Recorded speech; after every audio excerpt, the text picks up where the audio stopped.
భారీ వర్షాలు వరదలతో అతలకుతలమైన కేరళ వయనాడ్లో సహాయక చర్యలు కొనసాగుతున్నాయి. ఆందోళనకర విషయాలు వెలుగు చూస్తున్నాయి. 600 మంది వలస కార్మికుల ఆచూకీ గల్లంతైంది. మొబైల్ నెట్వర్క్ దెబ్బతినడంతో ఇప్పటికీ ఆచూకీ దొరకడం లేదు. మండక్కై ప్రాంతంలో తేయాకు, కాఫీ, యాలకుల తోటల్లో పనిచేసేందుకు బెంగాల్, అసోం నుంచి వచ్చిన వందలాది కార్మికులు వరదల్లో చిక్కుకున్నారు. మలయాళీ ప్లాంటేషన్లో పనిచేస్తున్నారు 600 మంది కార్మికులు. అయితే మండక్కైలో ఈ 600 మంది కార్మికులు నివాసం ఉంటున్నట్టుగా తెలుస్తోంది. కార్మికులు రెస్పాన్స్ కాకపోవడంతో వారి కుటుంబ సభ్యులు ఆందోళన వ్యక్తం చేస్తున్నారు. వరదలో 5గురి కార్మికుల మృతదేహాలు కొట్టుకువచ్చాయి. వాతావరణం అనుకూలంగా లేకపోవడంతో అటు వయనాడ్ ఎంపీ రాహుల్ గాంధీ పర్యటన కూడా రద్దయింది. ఇటు వందలాది మంది ఇప్పటికే బురదలో కూరుకుపోయారు. భారీ వర్షాలకు వయనాడ్ జిల్లా అతలాకుతలమైంది. అటు మట్టి చర్యలు విరిగిపడి ఇప్పటి వరకు దాదాపు 133 మంది మృత్యువాత పడ్డట్టుగా సమాచారం అందుతోంది.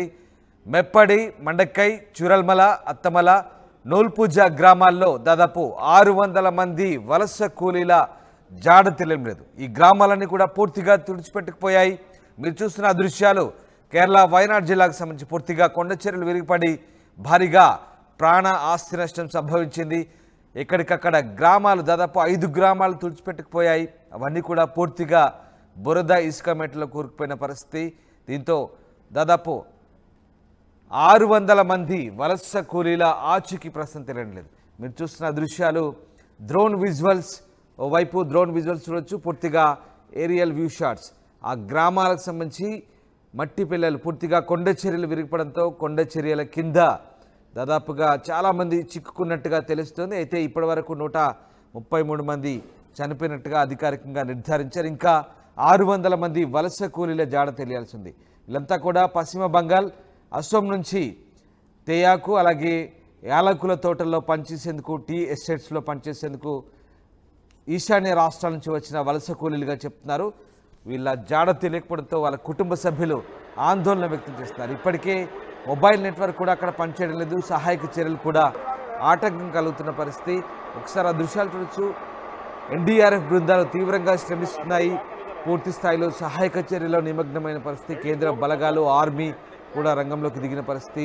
హెలికాప్టర్ల ద్వారా కూడా ఆ ప్రాంతాలంతా కూడా జల్లెడ పట్టారు. ఎక్కడెక్కడ మృతదేహాలు ఉన్నాయన్న కోణంలో కూడా పోలీసులు పూర్తిగా భద్రతా బలగాలు ఆ ప్రాంతాన్ని జల్లెడ పట్టిన పరిస్థితి. ఎక్కడెక్కడ ఎలాంటి చర్యలు తీసుకోవాలో పూర్తి స్థాయిలో అధికారులు నిమగ్నమైన పరిస్థితి. అయినప్పటికీ కూడా ఇంకా వాతావరణం అనుకూలించలేదు. ఇంకా కొన్ని చోట్ల వర్షాలు కురుస్తూనే ఉన్నాయి. మరికొన్ని చోట్ల చిన్నపాటి కొండ చర్యలు విరిగిపడుతున్న పరిస్థితి.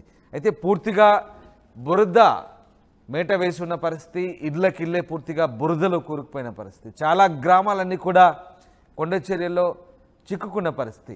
అయితే 600 మంది వలస కూలీల పరిస్థితి ఏంటి? మరి వారు బతికే ఉన్నారా లేదా కొండ చర్యల విరిగిపడ్డ కొండ చర్యల శిథిరాల కింద సమాధయ్యారా? ఏం జరుగుతుందనేది మాత్రం ఇంకా తెలియాల్సి ఉంది. చలియార్ నదిలో డెడ్ బాడీలు తేలియాడుతుంటే ఒక్కసారిగా అక్కడ పరిస్థితులు హృదయ విదారకంగా కనిపిస్తున్నాయి. వందలాది మృతదేహాల నదిలో కొట్టుకు వస్తుంటే ఒక్కసారి కేరళలో వరదల దుస్థితి ఏ రకంగా ఉందో మనకు అర్థం పడుతోంది. దాదాపు 2 రోజులుగా కురుస్తున్నటువంటి భారీ వర్షాలతో ఒకసారిగా కేరళ అతలాకుతలమవుతున్న పరిస్థితి. ఇక వయనాడ్లో సహాయక చర్యలకు ముందుకు సాగే కొద్దీ ఆందోళనకర విషయాలైతే బయటకు వస్తున్న పరిస్థితి కనబడుతుంది. ఫోన్ నెట్వర్క్ దెబ్బతినడం సమస్యను మరింత తీవ్రంగా మార్చిందని చెప్పవచ్చు. ముఖ్యంగా ఈ మండక్కై ప్రాంతంలో ఉన్నటువంటి తేయాకు, కాఫీ, యాలకుల తోటల్లో పనిచేసుకు వచ్చినటువంటి ఈశాన్య రాష్ట్రాలకు చెందినటువంటి పశ్చిమ బంగాల్, అసోం నుంచి వచ్చినటువంటి కార్మికులు ఇక్కడ ఉన్నారు. చాలామంది ఇక్కడి మలయాళీ ప్లాంటేషన్లో పనిచేస్తున్నటువంటి సమాచారం అంతోంది. అయితే 600 మందికి సంబంధించినటువంటి నెట్వర్క్ ప్రస్తుతానికి ఆ మొబైల్ నెట్వర్క్ పనిచేయడం లేదు. పూర్తిగా అక్కడ వాతావరణ పరిస్థితులు కూడా అనుకూలంగా లేని సిచ్యువేషన్. దీంతో అసలు ఏం జరుగుతుంది, ఆ కార్మికుల జాడ ఏంటి, వాళ్ళంతా క్షేమంగా ఉన్నారా లేదంటూ వాళ్ళ కుటుంబ సభ్యులంతా ఆందోళన వ్యక్తం చేస్తున్న పరిస్థితి. ఇప్పటికే వయనాడ్ జిల్లా కేంద్రంలోని ఆసుపత్రిలో విషాద ఛాయలనుకుంటున్నాయి. మృతదేహాలను వారి బంధువులకు అప్పగించే పనులు చేస్తున్నారు అధికారులు. చాలా హృదయ విదారక ఘటన. అసలు ప్రకృతి ప్రకోపానికి గురైనటువంటి కేరళ వయనాడ్లో వర్షాకాలం వచ్చిందంటే చాలు కొండ చర్యల ప్రాంతంలో, ముఖ్యంగా కేరళ ప్రాంతంలో అసలు ఏం జరుగుతుందనే భీభత్స భయానక పరిస్థితులు ఇంకా కళ్ళకు అద్దం పడుతున్నాయి, కళ్ళకు కట్టినట్టుగా కనబడుతున్నాయి. 2018 వరదలు, 2020 వరదలు భారీగా ప్రాణ నష్టం సంభవించినప్పటికీ కూడా, ప్రకృతి ప్రకోపం సంభవించినప్పటికీ కూడా ఎందుకు దీనికి సంబంధించినటువంటి ఆ గుణపాఠం నేర్చుకోవడం లేదు కేరళ ప్రభుత్వం. కానీ అక్కడ ఏం చేస్తుంది, ముఖ్యంగా ఫ్లడ్ మేనేజ్మెంట్, రివర్ మేనేజ్మెంట్, అలాగే ఈ బ్రిడ్జ్ మేనేజ్మెంట్ కూడా ఎందుకు ప్రకృతి విలయం సంభవించినప్పుడు ప్రాణ నష్టం జరగకుండా చర్యలు తీసుకునే ముందస్తు ప్రణాళికలు రచించడం లేదన్నది ఇక్కడ $1 మిలియన్ ప్రశ్న. మీరు చూడొచ్చు ఆ దృశ్యాలు. కాఫీ టీ ఎస్టేట్స్ ప్రాంతంలో హెలికాప్టర్లు, ప్రైవేట్ చాపర్లు అక్కడ హెలికాప్టర్లు మృతదేహాల జాడ కోసం గాలిస్తున్న దృశ్యాలు మనకు కనబడుతున్నాయి. పూర్తిగా బురద కూరుకుపోయింది. బహుశా ఆ బురద కింద ఎంతమంది ఉండుంటారనేది మాత్రం తెలియలేదు. అవి వెలికి తీసేందుకు చాలా టైం పడుతోంది. సహాయక చర్యలకు అక్కడ ఆర్మీ, స్థానికంగా ఉన్నటువంటి ఎన్డీఆర్ఎఫ్ బృందాలు, స్థానిక అధికారులు, కేరళ పోలీస్ బృందం వీళ్ళంతా కూడా తీవ్రంగా శ్రమిస్తున్నారు. కానీ ఎక్కడికక్కడ బురద మేట వేసింది. ఒకసారి హెలికాప్టర్తో గాలిస్తున్న దృశ్యాలు మీరే.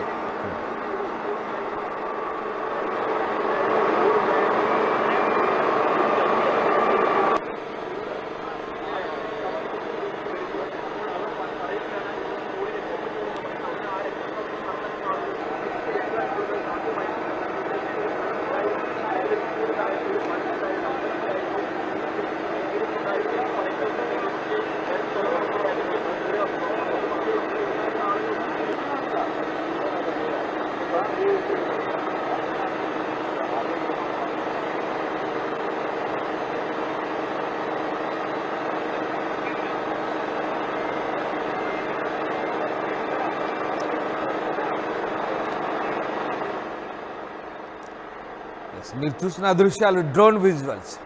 మెప్పడి, మండక్కై, చురల్మల, అత్తమల, నూల్పూజ గ్రామాలకు సంబంధించిన దృశ్యాలు మీరు చూడొచ్చు. దాదాపు 600 మంది వలస కూలీలు ఈ గ్రామాల్లో చిక్కున్నారు. పూర్తిగా కాఫీ, తేయాకు, అలాగే యాలకుల తోటల్లో అక్కడ వీళ్ళంతా కూడా పనిచేస్తున్నారు. ఆయా ప్రాంతాల్లో ఎక్కువగా ఈశాన్య రాష్ట్రాల నుంచి వచ్చిన కూలీలే ఉన్నట్టుగా తెలుస్తుంది. ఇప్పటి వరకే దాదాపు 133 మంది మట్టి చర్యల కింద మృతి చెందినట్టుగా అధికారికంగా ప్రకటించారు. ఇంకా ఎంతమంది వాటి కింద చిక్కుకున్నారనే మాత్రం ఇంకా తెలియని పరిస్థితి. ఓవైపు ఇంకా వరద కొనసాగుతోంది. ప్రస్తుతానికి కొంత వర్షం తగ్గుముఖం పట్టినప్పటికీ ఇంకా వరద కొనసాగుతోంది. అయితే ఆ బురద కింద, ఆ కొండ చర్యల శిథిలాల కింద ఎంతమంది ఉన్నారనేది మాత్రం ఇంకా పూర్తి స్థాయి సమాచారం లేదు. దాదాపుగా 600 మంది వలస కార్మికుల గల్లంతుకు అయితే సంబంధించి ప్రస్తుతం ఆందోళన వ్యక్తమవుతుంది. అక్కడ వాతావరణం కూడా ఇంకా పూర్తి స్థాయిలో అనుకూలించలేదు. మరోవైపు పూర్తిగా మొబైల్ నెట్వర్క్ దెబ్బతిన్న పరిస్థితి. ఈ నేపథ్యంలో ఏం జరుగుతుంది, అక్కడ తమ వాళ్ళు ఎట్లా ఉన్నారనే ఆందోళన ఆ కూలీల కుటుంబ సభ్యులు వ్యక్తం చేస్తున్నారు. ఇప్పటికే బంగాల్, అస్సాం నుంచి వాళ్ళంతా కూడా కేరళ వచ్చేందుకు ప్రయత్నిస్తున్నారు. మరోవైపు వైనాడ్ జిల్లా ఆసుపత్రిలో ఆ డెడ్ బాడీలను గుర్తించి వారి బంధువులకు అప్పగించే క్రమంలో అక్కడ అర్థనాదాలు మిన్నెడుతున్నాయి. పెద్ద ఎత్తున మార్చురీలో డెడ్ బాడీలు పోగై ఉన్న పరిస్థితి.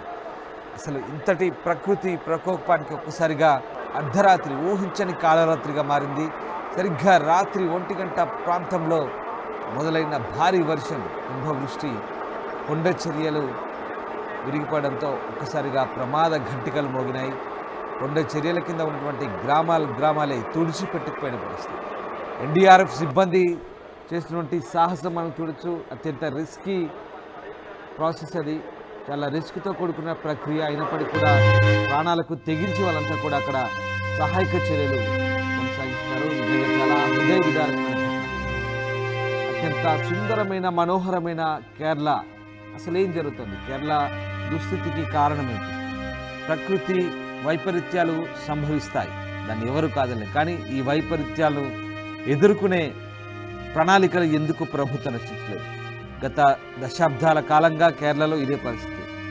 ప్రకృతి వైపరీత్యాలు సంభవించినప్పుడు, సాధారణ న్యాచురల్ కలామిటీస్ జరిగినప్పుడు వీటిని ఎదుర్కొనే, వీటి బారి నుంచి రక్షించే ప్రణాళికలు కేరళ ప్రభుత్వం చేయడం లేదు. సాధారణంగా కేరళ అంతా కూడా కొండ చర్యలతో కూడినటువంటి ప్రాంతం, అత్యంత సుందర రమణీయమైనటువంటి ప్రాంతం. పర్యాటకులను విశేషంగా ఆకట్టుకుంటుంది. భారీ సంఖ్యలో దేశవ్యాప్తంగా ఉన్నటువంటి పర్యాటకులంతా కూడా కేరళ వెళ్తుంటారు. చాలా అందంగా ఉంటుంది. కానీ ఇప్పుడు అందమైన ప్రదేశాలు మృత్యుకుహరాలుగా మారాయి. పూర్తిగా శవాలతో అక్కడ పూర్తిగా ఒక హృదయ విదారక ఘటనలు చోటు చేసుకునే పరిస్థితి. సో ఏం జరుగుతుంది, ఎందుకు దీనికి సంబంధించినటువంటి ప్రణాళికలు ప్రభుత్వం రచించలేదంటే ఇంకా కేరళ ఇంకా పాఠాలు నేర్వాల్సింది. వందల సంఖ్యలో మృతులు పెరుగుతున్నారు.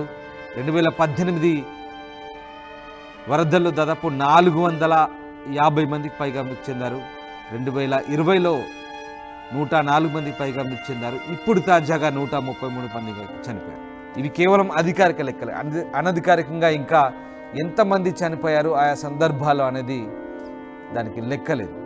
కానీ ఇంకా కూడా కేరళ ప్రభుత్వం దీనికి సంబంధించినటువంటి అలర్ట్ జారీ చేసే క్రమంలో కావచ్చు, ప్రజల్ని అప్రమత్తం చేయడంలో విఫలమైందనే విమర్శలు వినిపిస్తున్నాయి. ఎస్, ఆ దృశ్యాలు చూడొచ్చు. అందమైన కాఫీ తేయాకు తోటల మధ్య ఉన్నటువంటి ఆ నివాస సముదాయాలు ఇప్పుడు పూర్తిగా శవాల తిబ్బలతో కూడుకున్న పరిస్థితి, పూర్తిగా బురద మేటి వస్తున్న పరిస్థితి. అయినప్పటికీ ఆ బురదలో ఇంకా శవాలు చిక్కుని ఉన్నాయి. హెలికాప్టర్ల ద్వారా రెస్క్యూ చేస్తున్నారు. చూడండి ఒకసారి ఆ దృశ్యాలు, ఎంత బాధాకరమైన దృశ్యాలు. అటు ఇటు వెళ్లేందుకు మధ్యలో నది అడ్డంగా ఉంది, చిన్నపాటి వాగులు వంకలు అడ్డంగా ఉన్నాయి. వరద బీభత్సం ఇంకా కొనసాగుతుంది. అక్కడ సహాయక చర్యలకు ఇంకా ఆటంకం కలుగుతుంది. పూర్తిగా మెడికల్ ఎమర్జెన్సీ విధించారు కేరళ వయనాడు ప్రాంతంలో. అధికారులంతా కూడా అక్కడే మెడికల్ క్యాంపులు ఏర్పాటు చేసుకొని ప్రస్తుతానికి సహాయక చర్యలు కొనసాగుతున్నాయి. ఎస్, చూడొచ్చు అంతటి బురద. ఆ బురదలో ఎన్డీఆర్ఎఫ్ సిబ్బంది ఎంత తీవ్రంగా శ్రమిస్తున్నారు, ప్రాణాలకు తెగించి వాళ్ళు కూడా శ్రమిస్తున్న దృశ్యాలు మనకు కనబడుతూ ఉన్నాయి. పెద్ద ఎత్తున కొండ చర్యలన్నీ కూడా కింద విరిగిపడంతో అదే ఎత్తులో అంతే స్థాయిలో బురద కూరుకుపోయిన పరిస్థితి. కొన్ని మీటర్ల బురద కూరుకుపోవడంతో ఆ లోపల ఎంతమంది చిక్కుకున్నారు, ఇంకా వారి ఆచూకీ జాడ తెలియలేదు. చిక్కుకున్న వాళ్ళు కూడా ఆ వరదలో బురదతో పాటు కొట్టుకుపోయారు. నదిలో శవాలు తేలాడుతున్నాయి. వీళ్ళంతా కూడా ఏంది ఇంతటి హృదయ విదారకమైన ఘటన. అసలు కేరళ వాసులను తలుచుకుంటే నిజంగా బాధాకరమైనటువంటి ఘటన. ఇప్పుడు 600 మంది వలస కార్మికుల పరిస్థితి ఏంటనేది ఇంకా అంతుచిక్కని ప్రశ్న.